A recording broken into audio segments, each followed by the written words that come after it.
বন্ধ করো এই বিয়ে। কেন হবে না এই বিয়ে? কি করে হবে? কথা মাফিক 1 টাকা তো আমার হাতে আসেনি। আপনারা একটু অপেক্ষা করুন, সালমান আব্বা সব টাকা নিয়ে এক্ষুনি চলে আসবে। আগে হাতে টাকা পাবো, তারপর বিয়ে দেবো। আপনার সব টাকা নিয়ে আমি আসছিলাম, রাস্তার মাঝে ছিনতাই হয়ে যাওয়ায়। এই শাহিন, উঠে আয়। না আব্বা, আমি এখান থেকে উঠে যেতে পারবো না। বিয়ে করে তারপর আমি এখান থেকে যাবো। আমার কথা যদি না শুনিস।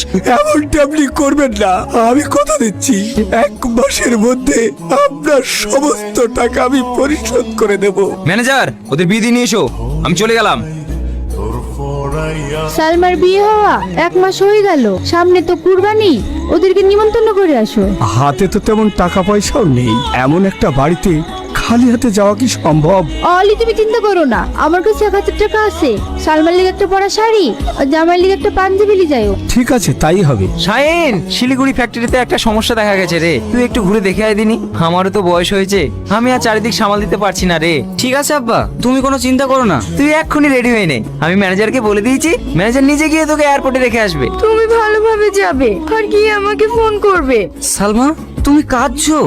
এত ভালোবাসো আমায়? ধর পাগলি, আমি কি সারা জীবনের জন্য যাচ্ছি নাকি? এই তো কয়েকটা মাস। খবরদার তুমি এমন কথা বলবা না। ঠিক আছে, বলবো না। তুমি ভালো থেকো। ছোট বাবু, তাড়াতাড়ি আসেন। আব্বা, ভালো আছো? হ্যাঁ রে মা, ভালো আছি। মা কেমন আছে আব্বা? তোর মাও ভালো আছে। এই নে, তোর জন্য একটা শাড়ি আর জামাইয়ের জন্য একটা পাঞ্জাবি আছে। আর কোরবানিতে তোদেরকে দাওয়াত দেওয়ার জন্য এলাম। খুব ভালো হবে আব্বা, এবার কোরবানিতে তোমাদের বাড়ি যাব। কই কাহিনকে তো দেখতে পাচ্ছি না।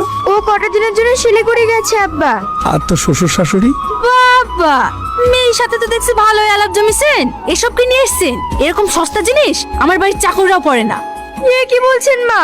আমার আব্বু এগুলো কত আশা করে এনেছে, আর আপনি সেগুলো ফেলে দিলেন। হ্যাঁ দিলাম, তার কারণ তোমার আব্বা আমাদের পাওনা টাকা এখনো দেয়নি। যতদিন পর্যন্ত তোমার আব্বা আমাদের পাওনা টাকা না দিচ্ছে, ততদিন পর্যন্ত তোমার আব্বা যেন আমাদের বাড়ির চৌকাট না পার হয়। যান, বেরিয়ে যান আমার বাড়ি থেকে।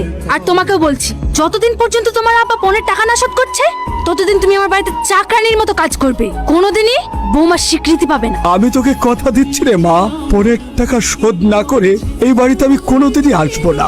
যেভাবে পারি 1 মাসের মধ্যে এ টাকা আমি শোধ করব। ভালো থাকিস রে মা, ভালো থাকিস।